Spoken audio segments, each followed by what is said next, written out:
আসসালামু আলাইকুম। আমি ডাক্তার মিজানুর রহমান, স্বাগত জানাচ্ছি আপনাদেরকে। আমি আজকে কথা বলতে চাচ্ছি কেরিয়ার নিয়ে। একজন স্টুডেন্ট বা একজন ছাত্র কিভাবে তার কেরিয়ারকে সাজাবে।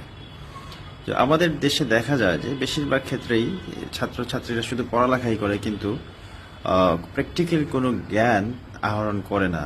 মানে তাদের কোনো স্কিল বা কোনো দক্ষতা অর্জন হয় না, শুধু সার্টিফিকেটগুলোই অর্জন হয়।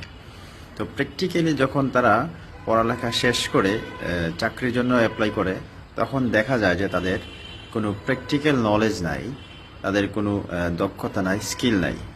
কারো স্কিল না থাকলে কোনো প্রতিষ্ঠান তাকে চাকরি দিতে চাইবে না।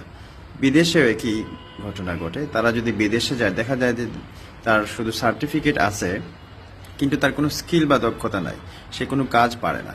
তো সুতরাং আপনার বায়োডাটাকে, আপনার সিভিকে আরও বেশি সমৃদ্ধ করতে হলে আপনাকে পড়ালেখার পাশাপাশি কিছু দক্ষতা বা স্কিল খুবই গুরুত্বপূর্ণ বা জরুরি অর্জন করা, এবং সেগুলো খুবই সহজ। দেখা যায় যে অনেক সময় স্টুডেন্ট থাকা অবস্থায় 15 দিন, 2 সপ্তাহ, 1 মাসের বন্ধ থাকে স্কুল, কলেজ, ইউনিভার্সিটি।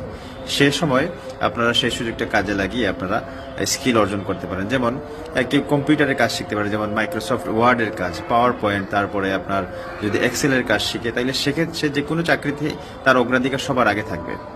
কেউ যদি ইলেকট্রনিক্সের কিছু কাজ, টুকিটাকি কাজ শিখে, ইলেকট্রিকের কাজ শিখে, প্লাম্বিংয়ের কাজ শিখে, পাইপ ফিটিংয়ের কাজ শিখে, তো সেগুলো যদি সে শিখতে পারে পড়ালেখার পাশাপাশি, তাইলে সে বাইরে দেশে বিদেশে গেলেও তার গুরুত্ব থাকবে, তার আলাদা একটা তার সুযোগ থাকবে তাড়াতাড়ি কাজ পাওয়ার ক্ষেত্রে। কেউ যদি ড্রাইভিং শিখে যদি কেউ বিদেশ বাড়িতে যায়, তাইলে সে তার ড্রাইভিং এই লাইসেন্সের জন্য সে তাড়াতাড়ি একটা জব পেয়ে যেতে পারে। ধন্যবাদ সবাইকে। আশা করি আমরা যারা গার্জিয়ান আছি তাদের ছেলে মেয়ে ভাই বোনদের এই স্কিল বা দক্ষতা অর্জনের দিকে খেয়াল রাখবো। ধন্যবাদ সবাইকে।